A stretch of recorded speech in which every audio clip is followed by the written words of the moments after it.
എനിക്ക് സമയമില്ല, ഒന്നാമത്തെ കാര്യം മനസ്സിലാക്കുക. കാരണം കോടികളുടെ ബിസിനസ്സാണ് എന്റെ തലയിൽ കൂടെ ഒരു ദിവസം അങ്ങോട്ടും ഇങ്ങോട്ട് നടക്കുന്നത്. അപ്പൊ എനിക്ക് ഇതിനൊന്നും സമയം കിട്ടത്തില്ല. ഓക്കെ, പ്ലീസ് എനിക്ക് മനസ്സിലാക്കുക.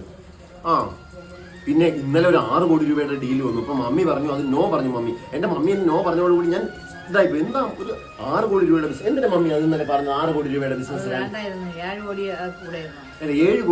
70 കോടി രൂപയുടെ ബിസിനസ്. നമ്മളെന്ന് വെച്ചാൽ ചെറിയ ബിസിനസ് പറ്റില്ല എന്ന് മമ്മി പറയുന്നു. 6 കോടി എന്ന് പറഞ്ഞാൽ അമ്മ പറയുന്നത് ഇവിടുത്തെ കരിയില വറക്കി കൊടുത്താൽ കിട്ടും 6 കോടി. കഴിഞ്ഞ വർഷം കരിയില എത്ര രൂപയ്ക്കാണ് നമ്മൾ കൊടുത്തത്? കഴിഞ്ഞ വർഷം കരിയില 7 കോടിക്കാണ് കൊടുത്തത്. പിന്നെ ചുള്ളിക്കമ്പ് വേറെ. ഇതൊക്കെ അങ്ങനെ ബിസിനസ് തന്നെ ഞങ്ങൾ ചെയ്യുന്നത്. അപ്പൊ എനിക്ക് ഇന്നലെ തന്നെ ഒരു പെട്രോൾ പമ്പ് ഞാൻ വാങ്ങിക്കാൻ പോയി. അപ്പൊ എന്റെ 140 crore rupees അവർ പറഞ്ഞായിരുന്നു. എന്റെ ആ സമയത്ത് 82 crores എന്റെ അക്കൗണ്ടിൽ ഉണ്ടായിരുന്നു. പിന്നെ ഞാനത് അമ്മയെ വിളിച്ചത് ഡീൽ ചെയ്തായിരുന്നു ഇന്നലെ. വണ്ടിക്ക് പെട്രോൾ വാങ്ങിക്കാൻ 150 രൂപയില്ല. പിന്നെ എന്നെ വിളിച്ച് ഡീൽ ചെയ്ത് അത് ക്യൂആറിന്റെ ഒരു ഡീൽ നടത്തിയത് ഞാൻ അമ്മയായിട്ട്. ഇന്നോ ഡിന്നർ ആൽഫ്രെഡോ പാസ്ത. അത് ഇന്നിപ്പോ അതാക്കിയതാ. എന്താ ഇന്ന് ചന്തി എന്നുള്ള സാധനം ഉണ്ടോ? വാവ്, ചന്തി അല്ല, ചന്തി. It's something coconut related to coconut.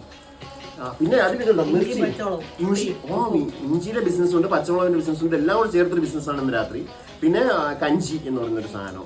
അത് എനിക്ക് തോന്നുന്നു സ്വീഡിഷ് ഡിഷ് എന്ന് തോന്നുന്നു. അല്ലെങ്കിൽ സ്വീഡിഷ് ആണോ ലാറ്റിൻ അമേരിക്ക ആണോ? Latin America.